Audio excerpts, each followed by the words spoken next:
Welcome in a Blender How to Make, and for today, 2 basic ways of texturing. For this tutorial I will use Paint and GIMP, but you can use any painting program of course. First I will show you a simple but limited way of texturing. Of course, if you've missed a step you can look down below here. I've got a display which shows you what hotkey I'm using. So first let's split up the screen. You can do that on the top here. You just move this out. If you want to move it back, just click on the same one and then move it to the right and will be gone again.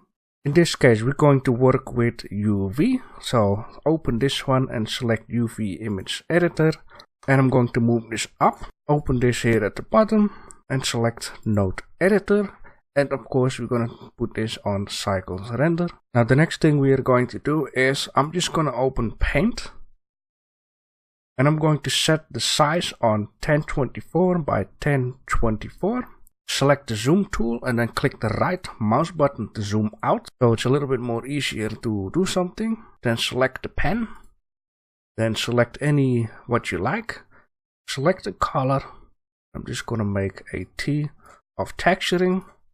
And then save it as. And then back in Blender, we're going to go to this material tab. I'm going to click on use nodes if you don't see this already. Then here in the node editor you can see we have the diffuse and material output. The only thing that we will have to do right now is press Shift A, go to texture and then click on image texture, place it near here, make a line from the yellow dot here to the yellow dot over here, open it up and add in your image. The next thing you can do is you can click on this ball down here and put it on material. In order to make this texture visible on your cube, you just simply go into edit mode with tab and then you click on U and unwrap. And now you can already see we have our texture, simple T onto the cube. Now in order to see here what you are doing, you just go here, click on this, and you see your T texture. Now like I said, this is a simple but limited way of texturing, but sometimes that is just only the thing what you need. Now in order to make this T straighten up, you can just simply select some corners and then in here click on R of rotating, press Z to lock it and hold your control and just move like so, and there you have your T straight up. And you can even select everything with A and then go in here, select everything with A, hit R, hit C to lock it, hold your control so it will stay in grid, and you can see you can just move everything. Now I'm going to show you the second way of texturing. So in this case what we're going to do is still going to go to edit mode, but before we're going to unwrap this we're going to give it cuts. It will make more sense a little later on. I'm just going to press Z for wire mode so it will be a lot more clear what I'm doing here.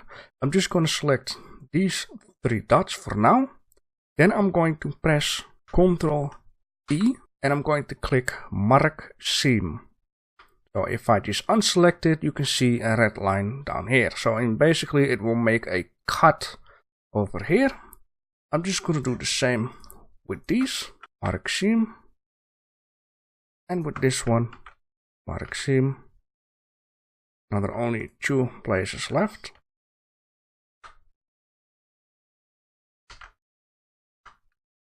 Now this is what we have. If I would do another cut here, it would look like a skeleton of a table with his legs. But I'm not going to cut this one because we want to unfold this. So if I would now select everything, press U and unwrap, we see a cross down here.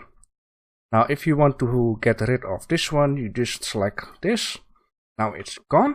I'm just going to rotate this with this being selected. Press R, Z to lock it. And then I'm going to hold Ctrl. And I'm just going to move it up a little bit. Just like so. So now we could save up this picture, open it in Paint or in GIMP, and add the dots for our rolling dice. Now as you can see that we have just cut this cube and it's a lot handier to work with.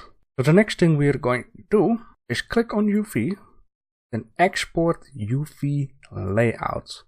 And just save it up somewhere in your folder. I already done that. Now of course for this part of the texturing I'm going to use GIMP. Just gonna start it up.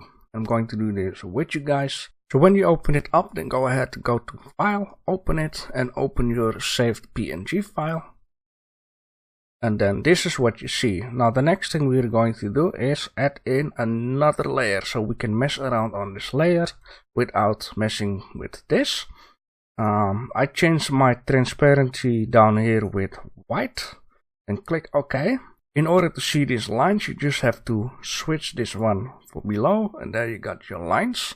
So the next thing you can do is select this brush up here, then select this circle here onto the right side. Then make sure that the bar up here is all the way up to the top.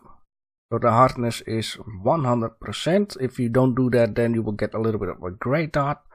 And now you will get a completely black dot. Don't get fooled, because if I would remove this eye here, you can see it completely black. So then you can understand, you just fill it all in. Of course, you can do it a little bit better than I do, but this is a tutorial. I want to go quick. And then when you're done, you have something like this.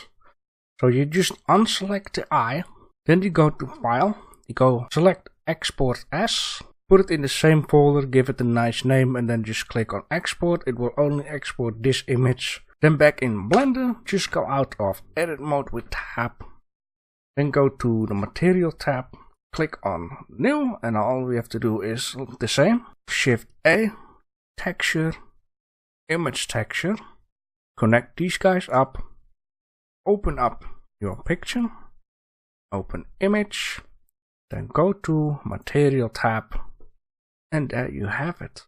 It's perfectly built in with texture. And of course, if you would go into Edit Mode, you want to see what happened down here, you just go and click here, select your picture, zoom out, and here you got it. And this way of texturing gives you a lot more to play around with. And of course, if you would like to add some reflection or other stuff, you can just go to Shader, add a mix shader between diffuse and material output. Then add in a glossy, make it like so. And if you want to have a preview, you can see it here.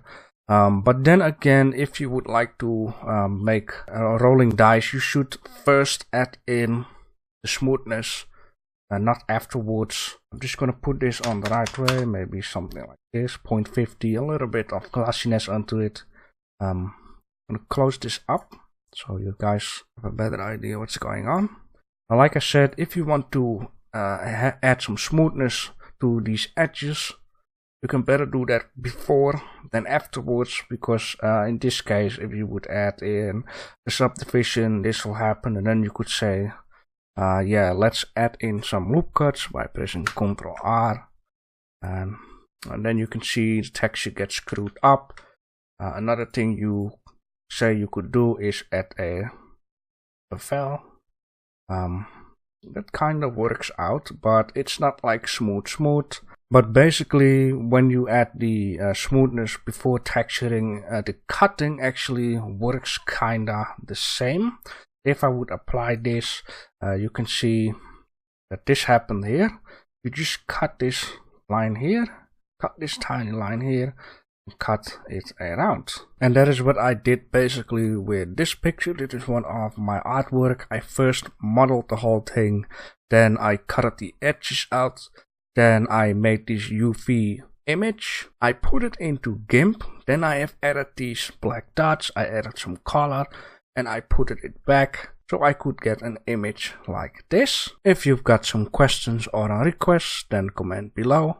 If this video was useful, then like and subscribe for more. Thanks for watching.